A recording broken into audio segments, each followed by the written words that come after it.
MSC Kids leaders, welcome back to another week of our culture series. This week we are talking all about genuine hospitality.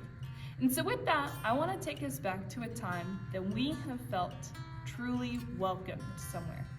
Have you ever walked into a restaurant, a business, or even someone's home and felt like they acknowledged you, felt like they knew you were there and were appreciative that you were there? I want us to think about why we felt so welcome in that situation that you're thinking about. Maybe somebody there shared a smile with you. Maybe they came to the door to greet you, or maybe they tried to have a true conversation with you and get to know you more than just someone walking through their door. I want us all to be able to implement these ideas of hospitality as we interact with the kids and the parents that we see every single Sunday. So as we're trying to think about how we can have genuine hospitality, I want to tell us why it's so important. Why do we need to be hospitable to each person who walks through the door? Well, it's really this.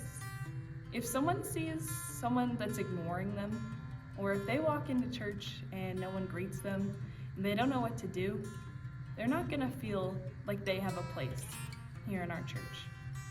But if immediately when a new family walks through the door, they hear a "Hi, how are you? It's great to see you today," they are going to know that the people here truly care about them and want them to be here, which is gonna make all these families want to keep coming back, and then they'll be able to learn about the true love of Jesus as we are pouring into the parents as well as the kids. So I have 4 points for us today that will continue to help us as we develop genuine hospitality within our ministry. The first point is making sure that every single person that walks through those doors feels important. Every family that walks through those doors should be made to feel like they are the most important people that we've all seen all day. By showing those people like, "Oh, hi, it's so great to see you." By sharing a smile, by genuinely acknowledging them and not being distracted with whatever you're doing or whatever you've got going on, but being able to truly focus in on that family and make them feel acknowledged and seen, that's gonna make them want to keep coming back. And after we've done this and welcomed them as soon as they walk through these doors, it makes it super easy to go on to what my second point is, which is making sure that you have a genuine conversation with this family. It goes much farther beyond just welcoming them or smiling at them as they walk through the door, but I want you all to be able to go up to these families and get to know them personally. I want you to ask about their families. I'd like you to ask about how their week has been so that they feel that they have a part and that they can be friends with the people who attend here and with each of our leaders that are pouring into their kids.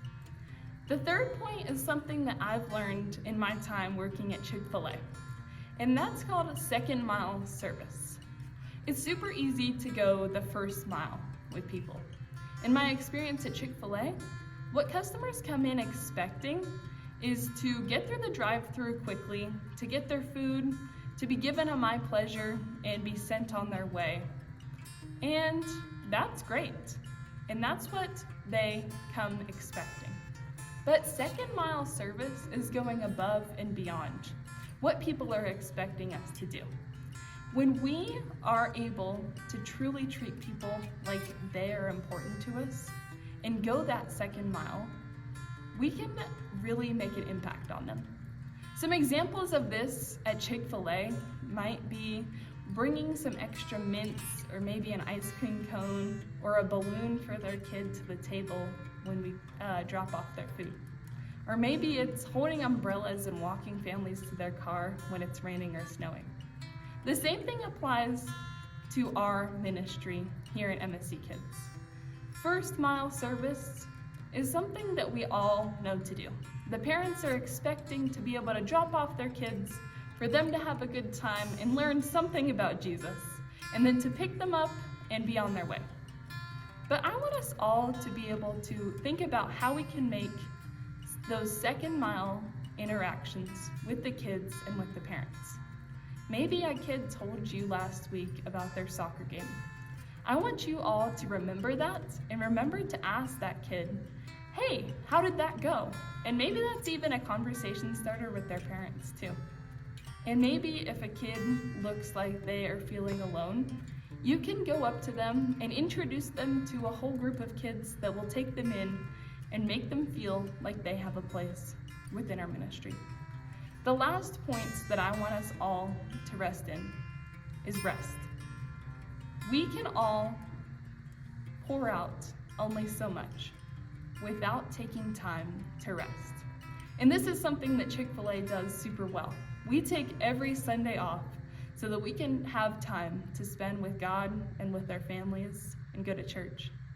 I'd encourage each one of you leaders to make sure you're having intentional time with the Lord as you are preparing to serve each Sunday. Genuine hospitality is so important, and I would encourage all of us to really take in these 4 points. How can you apply these to how you serve? Have you been ignoring people when they walk through the door? Have you been a little scared to go up and make conversation with the family because you don't want to interrupt or you don't want to make these parents late to service? I would encourage all of us to just go that second mile, to be genuinely hospitable as we want these families to keep coming back each and every week.